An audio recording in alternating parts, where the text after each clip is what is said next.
Can you really learn a new programming language in a few days?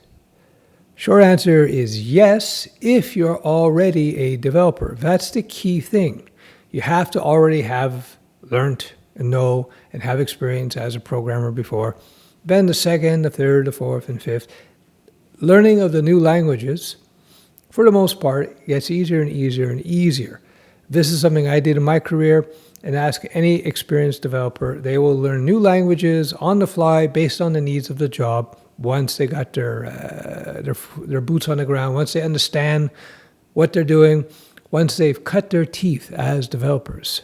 I've mentioned this a few times, and some people are incredulous about it. They don't like me saying this, and I'm guessing the reason they don't like me saying this is because A, they're new to development, they're trying to learn a language, they're having a very hard time learning how to code, so they assume I'm BSing them.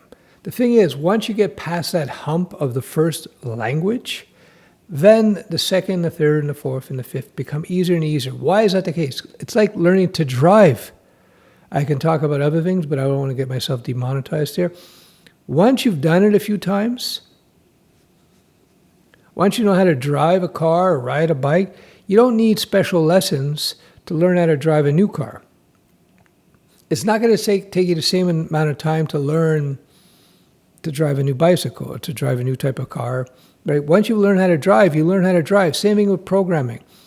For the most part, there are some languages that are very different from the typical ones that we use.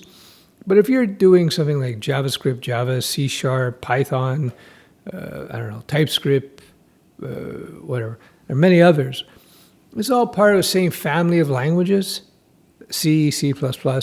Once you've learned one, you've learned like 80% to maybe 90% of all these others because they're all based on the same constructs. This video is sponsored by me and my mentoring program at UncleSteph.com. I teach you everything you need to know to be a developer in the AI age. So you're going to learn everything you need to know about coding and programming. You're going to learn about AI. You're going to learn about getting jobs, about freelancing. We have bi-weekly live group coaching sessions where I am there. I even have elite level programming for entrepreneurs and aspiring SaaS developers. If you feel that learning from a developer with 30 years of real world experience taking product to market, meaning I wrote, designed my own software and sold it into the marketplace multiple times, check out my mentoring program at UncleSteph.com. The hard part about learning to program is the concepts and the constructs, not the code. The code is just a way of expressing a particular concept. So for example, object orientation. Crucial in modern day software development. There's functional programming, there's procedural programming, there's object-oriented programming. For the most part, object-oriented programming typically dominates for a bunch of reasons, which I won't get in here. But the hard part about learning Java's object-oriented programming or C# or Python is not anything specific to those languages, because object-oriented programming is object-oriented programming. Yes, there are differences in the way that Python expresses it or Java expresses it, but the principles are the same. Methods are methods, Return types are return types. Inheritance is inheritance. Single inheritance, multi-inheritance are same problems, same issues. I could go on and on and on. That's why when you learn your first language and you've written a bunch of code and you really start getting a deep understanding, the only way you're going to get a deep understanding of code and building systems, the only way is to do 500 tutorials. That's a joke. The only way is to build real projects. You have to get away from tutorials as quickly as possible. So if you're learning to code, do just good foundation courses so you can write the code and read it, and you have a decent understanding. You don't have to know everything.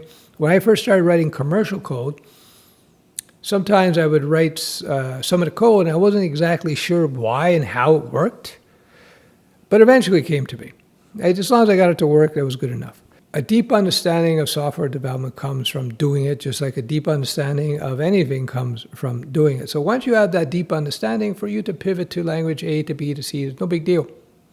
That's when I say to you, yes, you can learn a language in days, a new programming language in days, if you have the background already, right? So for example, I'll go back to, we'll say functions. All the modern languages have these functions. Now, the way they may execute are a little bit different. They have a different name. So Python may have a collection type, for example, a tuple, that you don't see expressed in JavaScript under that name. But they have other types of collections. And I could go on, but I won't here. But the point is that once you understand the concept of a collection, you know what a collection is. You know what mutability and immutability is. You understand what that is, right? You're going to go in there, oh, tuple, oh, immutable. All right, good. So on.